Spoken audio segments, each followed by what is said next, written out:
nyonso ebandi bongo na prédication oyo pasteur Marcelo autaki kosala mikolo eleki na clôture ya séminaire oyo azalaki na yango. Na même occasion nde atalisaki na batu nyonso babandaki kolanda yeke ye atikala jamais kozwa don ya célibat epai ya nkolo nzambe. Na même prédication atalisi ke nkolo esengeli asunga ye po ayeba ko se remarier yoka ba propos na ye. Que Dieu t'aide à te remarier, Marcelo. Oui, je le dis partout, j'ai pas reçu le don du célibat et je vais pas tarder dans le célibat. Ba propos yo eye kopelisa moto surtout na toi.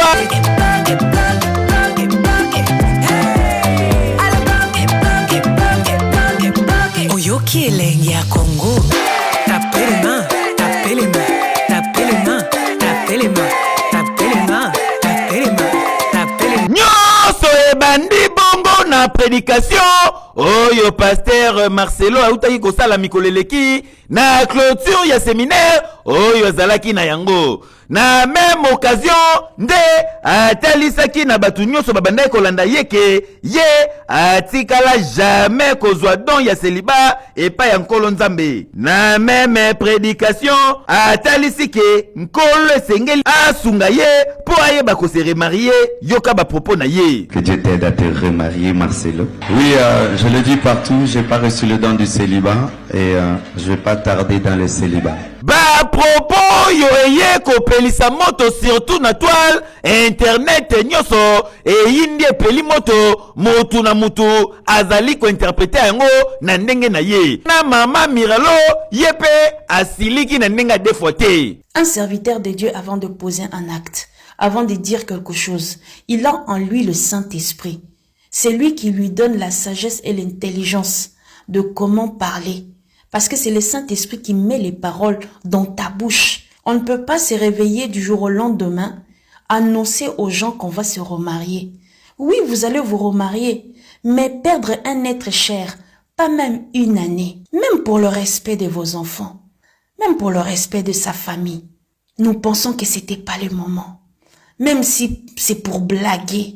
C'était pas le moment. Karen Mokonzi ye apeli na nenga défaute bolanda ye. Parce que l'on salinga passé. Pasteur alobi ke na don célibataire église bando benga mama blanche mama même église beti lolo. Comment toko ça na trahison makasi?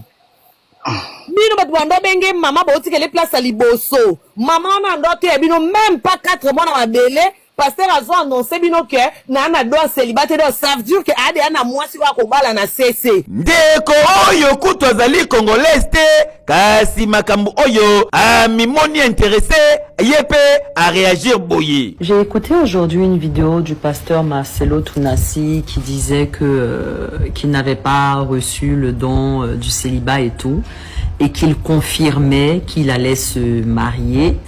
Donc cette annonce maintenant, je la trouve inappropriée. En tant que femme, c'est pas un péché. Il n'a pas dit quelque chose de faux ou de mal. Mais en tant que femme et en tant que mère, j'ai eu un pincement au cœur en entendant un homme qui vient à peine d'enterrer sa femme parler déjà de remariage à l'église avec tous les fidèles qui criaient wow. Et pourtant cette femme-là, vous l'appeliez maman. C'était une sœur. J'ai pas trouvé ça approprié de parler de remariage maintenant. Si lokola prévoyant nyoso, pasteur Marcelo déjà na kata prédication atalisaki ke yekutu akipaka ba critique te po belobi ya batu ekotakawa ebimiawa bolanda ye. Montre-moi ton travail avant de critiquer les autres. Montre-moi ton travail et critique d'abord ton travail. Affaire à suivre. Ekei! Bakino boye biso, est-ce que ceux qui m'obala koufeli moi si phase la pendant combien d'étapes pour bala? Parce que awe comme polémique générale, tokosuka wapi, bop meka ko expliquer biso ndenge nini ezalaka. Ce que koufeli moi si, ozela combien d'étapes?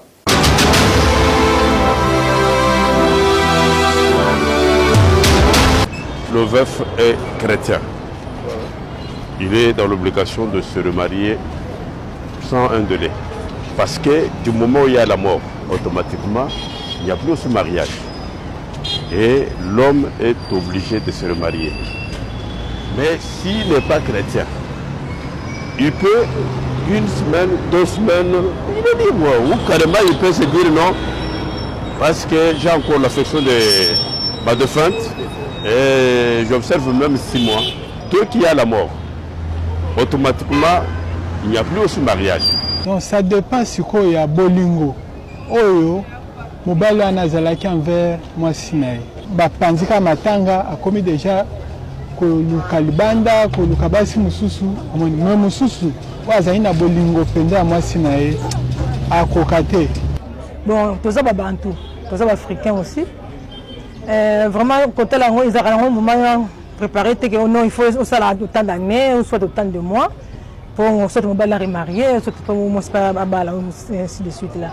Vraiment ils ont déterminé d'après ngana bien déterminé ils ont ça dépend mon thème à mon tout na makanisi ils ont premier tête ngai na la veuve ils ont encore procédure moko que mutu ye moko par rapport à évolution à vie na ye ninga le même la makanisi na ye na vie na ye bon pour la biso côté italien basi tellement batala moi si mingi par rapport à mobile nous sommes là ce qui moi si à koufeli moi si même dans mingi humilié vraiment surtout on va la cause ça la bêtise encore moi ça ils ont vraiment un peu à bas mais moi si celui qui moi derrière moi si même dans mingi humilié il y a un moment que basi bazara petite que ceux qui vont la koufi vraiment posera moins un peu froid parce que et ça qui ton vanda vraiment ils ont la capacité que au côté la veuve ou soit veuve avant l'âge ils ont peine qui te côté aussi si ba pour ça na yoté tu comprends donc moi que tu as moi makambo comme sous ouais que je me déranger des fois nzoto et moi tu n'as pas na lisumu na mabe o yeke senga mokile me ko loba bizolo baké relation moko ezate entre bato bon moi na bato oyo baza ozo comprendre maintenant sikoyo mutu a auto kufela soit mobali akufeli mwasi ou soit mwasi akufeli mobali le fait que tant déjà bazo la prière pour ba ketika nzoto wana na dernière demeure na ye donc bazo ba ke otikali comme libre donc oza susu na relation moko suté na molonga ni ozalaki na ye.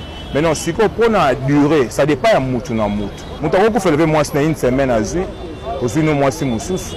Maintenant si ko na biso etake ba africain mindele te mundela koza akufeli mwasi lelo dans 2 semaines azui no mwasi mususu parce que la vie continue. Mais biso africain ils ont la mingi ce ko kufeli mwasi dans 2 semaines ben na mois moko be 2 mois bando baka ah communauté c'est que yemta souhaiter que moi na kufa ça mbali na kufa c'est que là na mutu musu pembeni. Lorsque tu as Esther dans ta vie, respecte-la. Même si elle porte toujours la même robe à l'église, crains-la, respecte-la. C'est une reine. C'est pour un temps qu'elle est dans ta maison. Demain, elle sera dans la maison du roi. Et si tu la traites comme une reine alors qu'elle est dans ta maison, elle va te traiter comme un roi lorsqu'elle sera dans la maison du roi. C'est ainsi que même dans les temps qui sont venus, Mardoché a été traité comme un roi parce que Esther a été reconnaissante. Deux fois à l'église, pendant un temps tu peux être béni et tu commences à mépriser les Esther. Ces sœurs qui portent des habits démodés, qui portent des chaussures démodées, parce que papa n'est pas là, maman n'est pas là, elle n'a pas le même confort que vous. Et vous allez dans un coin, vous vous moquez d'elle. Est-ce que vous la connaissez? Et qui peut croire que celle qui est à côté de toi, demain sera cette grande femme qui va commencer une grande entreprise dans cette nation? Apprenez à vous respecter. Et ne respecte pas un homme quand il devient grand. Respecte-le parce qu'il a des promesses de Dieu. Le problème au Congo, nous respectons les gens quand ils sont bénis. Mais lorsqu'ils sont informes et vides, on les méprise. Mais il y aura toujours un temps où Esther sera orpheline avant d'être la reine. Les hommes de vision savent voir dans une orpheline une reine. Et la respecter et la traiter avec honneur. C'est ce que Mardoché avait. Lorsqu'il élevait Esther, il ne l'élevait pas comme une fille méprisable. Il croyait qu'elle avait une destinée. C'est pourquoi lorsqu'il a appris que le roi cherche une reine, il a dit, toi, tu vas aller là-bas. Ezate polier Saramutundo bimele nzambe. Ezate polier Saramutundo bimele nzambe.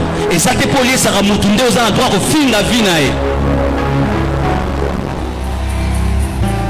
Ils se sont dit oui cet après-midi en Belgique.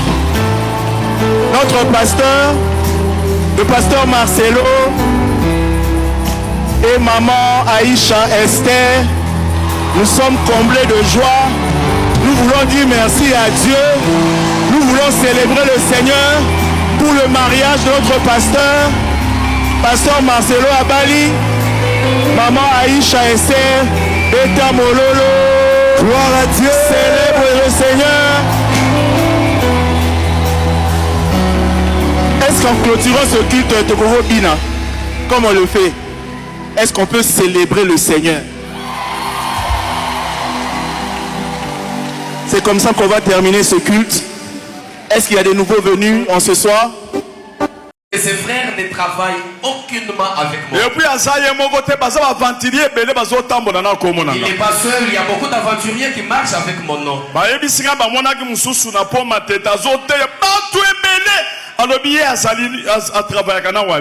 informé qu'on a aperçu quelqu'un d'autre sur le pont Matete qui est en train de prêcher, entouré de beaucoup de personnes, mais il prêchait. Et puis mon sous soit se rebelle pas Billy Kuna Nandili. Ba comportement ya mabe afongo l'église na zone à Kinshasa awa commune à Kinshasa boko chapé longi na ye. Omona ki babimisi musuzo mort. Obinga tomba bi mort. N'est-ce pas une vérité? Na loba na télévision. Na oloba. Loba papa. Kakawana. Omo bina ndebo za. Botinda ngana loba so yindi botikinga. Na oloba. Loba. Na loba. Loba. Papa cadeau. Tant vous brouillez que ça mort. Parce que ces rendez-vous là, c'est un rendez-vous facilité par Papa avec Moukoul. Papa avec Abomingaï. Parce que moi je ne connais pas mort. Et notre papa qui était en boubou, na boubou, au monde va le voir. Mort pété à son. Parce que moi je ne connais pas mort. Maintenant ce qui était bien c'est que nous avons s'encouragé à attends qu'il n'est pas mort en haut. Mais nous avons un mot de tout ça qui est belé. N'a pas de temps à te tourner avant. Nathan, pasteur Samuel me tourne. Papa est avec beaucoup d'amour. Il y a mis balai pasteur Samuel. Il y a mis ça de berger Alain. Papa Baïlo. Papa Franck. Diedo. Junior. Mika. Kevin. Papa Gigal. Bon, c'est un mort. Mais surtout, tu regardes.